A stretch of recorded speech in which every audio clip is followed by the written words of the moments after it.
बिल्लाहि मिनश्शैतानिर्रजीम बिस्मिल्लाहिर्रहमानिर्रहीम नहमदुहु व नुसल्ली अला रसूलिहिल करीम। तहसील अहमदपुर शर्किया के महल्ला फुल्लू राम में आया बैठा हूँ। अब इसका नाम हुसैनाबाद है।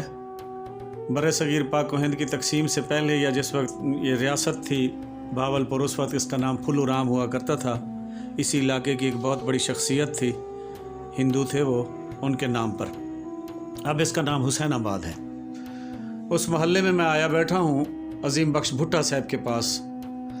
तो मैं सबसे पहले आपको इनके कमरे में वो तुर्की टोपी दिखा दूँ जो अब्बासी नवाबों का तुर्रा है, इम्तियाज़ थी कि इनको अब्बासी ख़ानदान के साथ इतनी मोहब्बत है कि इन्होंने तुर्की टोपी को शीशे के कवर में बंद करवा के इंतहाई खूबसूरती के साथ अपने बेड के साथ लगाया हुआ है।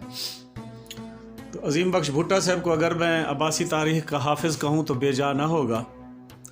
अब्बासी ख़ानदान के मुताल्लिक़ जितनी मालूमात आपको इनसे मिलेंगी, शाज़ व नादिर ही किसी और के पास ये मालूमात हों। और मैं बरमला ये अगर कहूँ कि अब्बासी ख़ानदान के लोगों के पास भी ये वाक़यात नहीं होंगे, ये मालूमात नहीं होंगी, तो बेजा ना होगा। तो मैं अपनी बात को मुख्तसर करते हुए ये सिलसिला शुरू करता हूँ। अजीम साहब, नवाब सादिक अहमद ख़ान साहब के दौर में मौलाना खैर मोहम्मद साहब, जो मौलाना मोहम्मद मक्की साहब मदीने में सऊदी अरब में होते हैं, इमाम हैं हरम पाक के, उनके वालिद साहब एक कन्वेंशन था इस्लामी, उसमें आए थे। फिर वो मुकम्मल उसका हाल मैं आपसे सुनना चाहूँगा।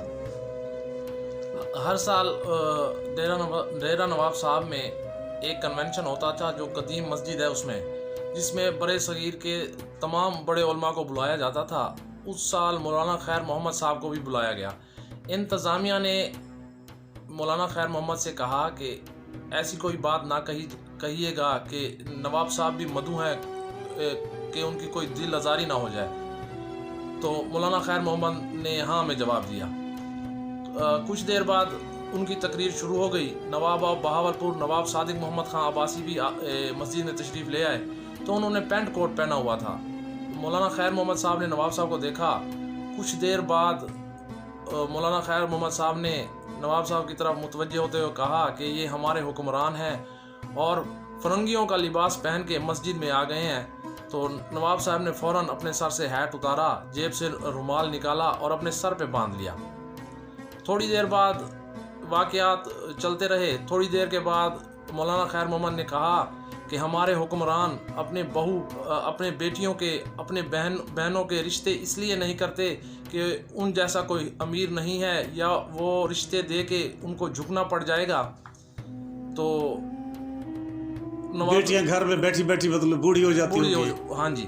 तो इस बात का नवाब साहब पर बड़ा असर हुआ।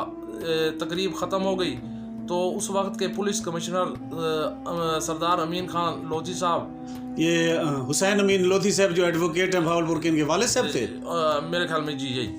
तो उन्होंने कहा कि मौलाना साहब को गिरफ़्तार कर लिया जाए।